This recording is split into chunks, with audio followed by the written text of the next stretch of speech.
നെൽവയർ തണ്ണീർത്തട സംരക്ഷണ നിയമപ്രകാരം പഞ്ചായത്ത് തലത്തിലും സംസ്ഥാന തലത്തിലുമുള്ള സമിതികളുടെ അനുമതിയോടുകൂടി മാത്രമേ സർക്കാരിന് പോലും വയൽ നികത്താനാവൂ. സ്വകാര്യ ആവശ്യങ്ങൾക്ക് വയലോ തണ്ണീർത്തടമോ നികത്താനുമാവില്ല.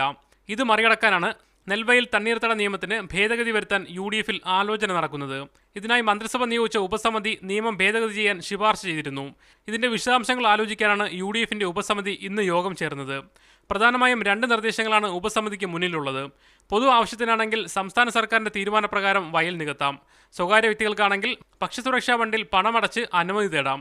ജനങ്ങളുടെ ബുദ്ധിമുട്ടുകൾ മാറ്റുമെന്ന് ഉപസമിതിക്ക് ശേഷം UDF കൺവീനർ PP തങ്കച്ചൻ പറഞ്ഞു. മാനദണ്ഡം കൃഷിക്കാരുടെ ബുദ്ധിമുട്ടുകൾ ഒഴിവാക്കുക പരമാവധി. അതുപോലെ അതിൻ്റെ ഭൂ ഉടമകളും അതാണ് കൃഷിക്കാർക്ക് ഉദ്ദേശിക്കുന്നത്.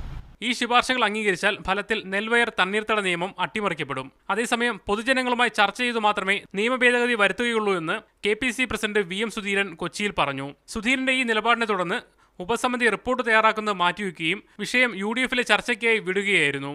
ഈ മാസം 20-ന് ചേരുന്ന UDF യോഗം നിയമ ഭേദഗതി ചർച്ച ചെയ്യും. മീഡിയ 1 തിരുവനന്തപുരം.